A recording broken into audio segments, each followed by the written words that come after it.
to talk to you about how to measure and communicate the business value of developer relations.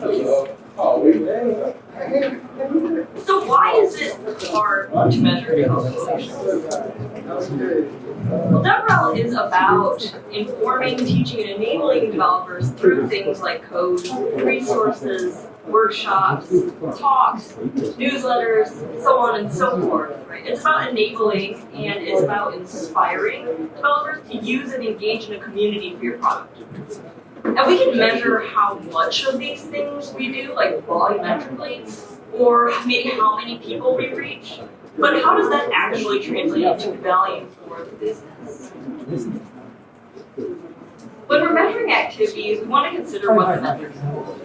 And Kurt Keppel wrote a really excellent developer advocates guide to metrics and reporting. I highly recommend checking that out. And I'm going to talk about just two of the types of metrics that he discussed in his article. The first one being success metrics. So success metrics are quantitative. They're numeric-based, and they can be used to measure the success of an initiative or a team or even the company's health. For example, signups would be a success metric, or maybe something like monthly active users. And then another type of metric is what he calls insight metrics, and a lot of times we know these as vanity metrics. So these show correlation, but they're really only indicators. Many DevRel metrics are actually vanity metrics. This might be something like the number of people who attended a talk, or the number of followers that you have on Twitter. So we use a combination of different types of metrics as key performance indicators, which are indicators that help us to understand how we're growing and how we're making progress. But once we're measuring key performance indicators, we need to understand how they relate to business value. But more specifically, what we want to do is understand how executives, boards of directors, and investors think about business value. So the value of a business is very often measured in revenue, right? This is money that's brought in by providing products or technology services. And then when people take action in something like lead generation or sales pipeline, those metrics also become valuable. So pipeline might also include things like self-serve signups or qualified leads or contacts. And then you've probably heard things like WordPress powers 43% of the internet. This is stuff like product usage metrics. These are also really valuable information to folks like investors. This includes things like downloads per month or market share. And that's all great, but how do we actually take DevRel KPIs and turn these into sort of more traditional business value? I'm really excited today to talk to you for the first time about something that I created called the Keystone DevRel Metrics Framework. And I created this in order to translate DevRel metrics into potential revenue that company stakeholders can appreciate and also understand. So why Keystone? Well, in architecture, a keystone is the central stone in an arch on which the rest of the structural integrity of the arch depends. So if we're talking about a keystone metric, our keystone metric should be several things. It should be something that's already well understood at the company. It should be a standard KPI for other teams at the company, something like marketing or sales, a metric that they can understand and use. It should be something that's tracked and measurable. The company already knows how many of these are generated on a regular basis. And then it has to represent a monetary value. So the keystone metric that you should choose really depends on the type of company that you work at. But here are some examples. Your keystone metric could be, say, one sign-up, or one monthly active user, or a download, or maybe a monthly active open source contributor in your OSS company. So a good test for this is, in the past, have you been asked to measure developer relations with a business metric like, how many signups does DevRel drive per quarter? And then you probably struggled to answer that question because that single metric doesn't come even close to quantifying everything that DevRel does. If the answer is yes to you having been asked this question and struggled to answer it, it might actually be a really good keystone metric. So I recommend using a keystone metric that correlates to something that DevRel can and does measure, but it could be something that just doesn't encompass the whole picture. So next, we really need to take our keystone metric and assign financial value to it. So for example, at one company that I worked at, one sign-up was worth a specific number of dollars because of a formula that the company used. And then once we know the value of our keystone metric, it becomes time to categorize our DevRel KPIs, right? Because we have dozens of these. There are so many different things that we measure. And the Keystone DevRel Metrics framework really uses 4 main categories, which are reach, awareness, engagement, and something called DevRel qualified leads. So let's talk about reach. Reach is a volume focus. Reach is important if you want to become known to developers who have never heard of you, or increase familiarity with developers and generate curiosity in your product. Example KPIs for reach might include things like logo placement, or number of attendees at events that you sponsor, maybe how many people a sponsorship ad is heard by, or badge scans, or maybe how much swag you give away. So then when we think about value, you have to consider one whole unit of your keystone metric. I'm going to use signups basically for all of these examples, but keep in mind your keystone metric might not actually be signups for your particular company. But reach is the category that's the most diluted in terms of value, because we're reaching a lot of people, maybe thousands, maybe tens of thousands. But the majority of those people we're reaching aren't necessarily actually going to sign up. So maybe some of the people who see our logo will become curious about the product, but then let's say that out of X people who see the logo, maybe only one of them actually ends up signing up for an account as a result of seeing the logo. So in this example, that ends up meaning that each one individual that we count for reach is worth 1 out of X of the financial value of our keystone metric.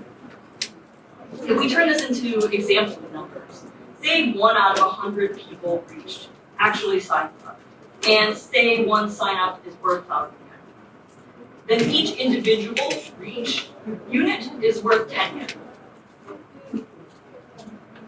So the next category is awareness. And the primary goal for awareness is to share information about the product. We want developers to consume additional content, to have conversations, and to show an interest in learning more. Examples of awareness KPIs might include things like net new blog views, or views of a video, maybe how many people downloaded a podcast, number of attendees at a conference talk, or maybe people who take product info pamphlets at sponsorship booths. So what's the value of awareness? Well, people who attend a conference talk or read a blog are probably more likely to actually sign up. People who just saw a logo or maybe heard an ad. Maybe, let's say, for example's sake, 1 out of 10 people in the awareness category will actually sign up. That could make 1 awareness unit worth 1/10 of a sign up. The next category is engagement. We want to activate developers to continue to engage with our product or company over time. And this includes doing things like downloading SDKs, maybe subscribing to newsletters and video channels, or actually signing up for the product. So examples of engagement KPIs might include things like sign-ups, maybe participation in workshops or hackathons, meetups. This could be activations like trying a product demo at a booth, participating in office hours, downloading SDKs, or maybe subscribing to newsletters or video channels. Now, if we're using signups as a keystone metric, the value of engagement actually becomes really straightforward, because the value of 1 unit of engagement could potentially be the value of 1 of our keystone metrics. For example, someone who participates in a workshop is going to sign up for the product in order to conduct the workshop.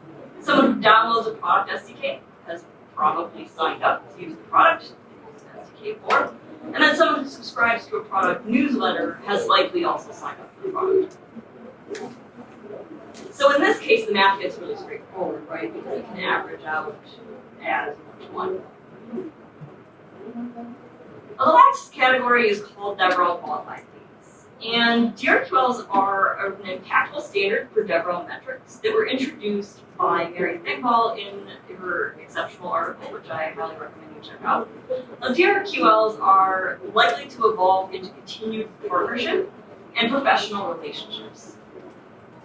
So developers who are DevRel qualified leads might do things like create additional content about your product, or they might lead to prospective business relationships, or they might also become prospects for joining ambassador programs or becoming product champions. So examples of DevRel qualified lead KPIs might be things like co-marketing partnerships or content collaborations, like writing guest blog articles or co-hosting a video with someone from your DevRel team. It might be developer program membership, maybe opportunities for business development or partner integrations. It could be someone who has the capability to connect decision makers on their side with sales on your side. It can also lead to technology partnerships between DevRel teams who work at complementary companies. Now, in order to qualify as a DevRel qualified lead, some additional information is needed for these folks, as opposed to just like kind of the straight numbers that we get for some of the other categories. In order to be a lead, we really kind of need contact information. So we need their name, we need some way to contact them, and we probably want to know where they work. The other really important thing is we need a goal or intent for deeper involvement with the company. This is kind of the lead part, right? It's going to lead to something greater. And then we need a follow-up action where we're going to take some kind of next steps with these persons. So tracking and reporting for DevRel qualified leads, like I said, it's a little bit more than just tracking the numbers, and it might look something like this. We have our DevRel qualified leads contact information. Then we want to make sure we've reported the goal or the intent for next steps for a continued relationship. So this might be, it's going to be a content collaboration, or maybe it's a sales lead. Then we want to make sure that we're tracking the follow-up status. Because when you have a really great opportunity with someone, the last thing we want to do is ghost them or drop the ball because we lost track of their information or how we were going to be contacting them later. Next, we want the origin of the DevRel qualified lead. Did they reach out to us on social media? Did they approach a sponsorship booth at a specific conference and have a deeper conversation? And then we should also report the person on the DevRel team who's facilitating this relationship and is responsible for following up. So that if anybody later down the line has a question about the relationship, we have somebody on the DevRel team who is the main contact point. So DevRel qualified leads, you can probably see from the direction this is going, are the most valuable DevRel metric because they each individually drive more reach, more awareness, more engagement, and maybe even other DevRel qualified leads. So through their actions, they may end up driving 5, 10, 100, or maybe even 500 more signups. So for example, one DevRel qualified lead could be worth maybe, according to formulas in math, of maybe an average of 25 signups each. Now, I've been using signups as an example keystone metric, but you should choose the keystone metric that makes the most sense for your company. Your math should be different from the math in the examples that I showed because it should be based on how your company measures value. Now, there's a saying in construction that goes, measure twice, cut once. This is a strategy for reducing errors. When we're setting up our keystone DevRel metrics framework, we need to do this too. If we look across all of these different categories, their volume and depth is distributed very differently. We have very high volume for something like reach, but there's a lower value per individual because the chance of each individual person in that category is lower for them to actually sign up and to take further action. But when you all add this all up, the low value per count and the high volume, it's still very valuable. Similarly, we might have only a few DevRel qualified leads per quarter. Maybe we only have like 3 or 4 per quarter. But then they're each worth many times more than themselves per individual. So it's really important that when we look across all of these categories, we take into account everything together, right? Because not a single one of these categories is not necessarily worth more than another category. So then it becomes time to take our DevRel KPIs, which are now categories, right? And we want to test our keystone metric math to determine value. So you need to use real numbers for this. Take your numbers from the last month or the last quarter, plug them in, and see what you get. Once we do that, we need to verify plausibility. We need to make sure that the math that we've done actually makes sense. So for example, one workshop participant shouldn't be worth 5 signups because they only sign up once through the event. If you said every talk attendee is worth 50% of a registration, does that make sense? Is 1 out of every 2 people who attend the talk actually going to sign up? So make sure your calculations align with how your users actually engage with your DevRel efforts. Then do your numbers align with the actual company revenue? If your math accounts for 1% of the company revenue for a given time period, does that actually make sense? Is it too low? Conversely, if your calculations account for half of the company revenue, that's probably too high. That's probably not accurate either. So you need to make sure that your numbers make sense compared to revenue driven by other departments as well. For example, like marketing, there's many departments that drive their value by revenue numbers in a very straightforward manner. We want to kind of compare our efforts to that too. Math. If it doesn't make sense, reconsider the distribution of value that you're using across and within your categories. Next, do your numbers align with the DevRelCon budget? If your business value that you've calculated only totals about 10% of the total budget that is awarded to DevRel by your company, then ask yourself if that justifies the money that the company spends on DevRel. Maybe the budget is off, maybe this is a warning sign, or maybe your keystone metrics are off. If anything doesn't seem right, it's an invitation to take a closer look and examine these numbers more carefully. Now, metrics are also meant to evolve with the growth and the fluctuation of a business and the economy. So you want to verify this plausibility regularly, at least every year, if not more often, and then adapt your math appropriately. Now, the Keystone DevRel Metrics framework tracks value in 4 different chapters of the developer story. Right? So realistically, what we hope is that the same user will pass through the framework several times along their product journey. So one developer might start out by hearing a sponsorship ad. That might incite curiosity and they go and launch a talk. Maybe then they go on to read an article, and then this leads to downloading an SDK. Maybe they come across a problem and they ask a question in the forum. And then finally, maybe they will go on to join your Champions program. And this is a realistic representation of value in DevRel because they're generating more value as they continue to engage. So then it comes to the part where we talk to stakeholders about this. When we're communicating the business value of developer relationships with stakeholders, we want to share the meaningful numbers. We want to focus on defining the 4 categories and what they represent. But we don't want to bog them down with all of the individual KPIs that feed into each of these categories. It's just going to get overwhelmed and it's going to become meaningless to them. We want to show the total value for the categories, probably quarterly or maybe annually. And then it's often helpful to show growth. We want to show maybe month over month, year over year, how does DevRel continually drive more value for the business?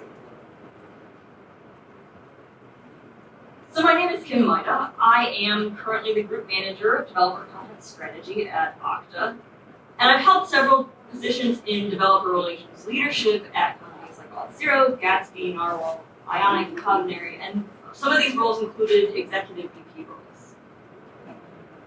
I have a blog at Maida.kim where I talk about DevRel. I have a large article about this in particular, as well as some other things. And you can connect with me using the links on this entry. As a hobby, I also make artisan keycaps, miniatures, jewelry, and I design stickers. And this Keystone DevRel Metrics framework is really the culmination of all of the time that I've spent in DevRel across my career. Because being asked by leadership, how do you measure the value of DevRel, is just a consistent question that has followed me everywhere I go, all of the time. So in creating this framework, I really wanted to have an emphasis on adaptability. at different companies with different priorities. So while it might seem like you can kind of do a lot of different things with this, it's on purpose, right? Because every company is different. So if you want to learn more about this, again, I encourage people to really check out Kurt Kempel's Guide to Metrics and Mary Thankwald's article on DevRel Qualified Leads. And if you want to read about the Keystone DevRel Metrics framework in more depth, you can do so at devrelmetrics.tech. And I really appreciate your time today, and I hope you enjoyed DevRelCon.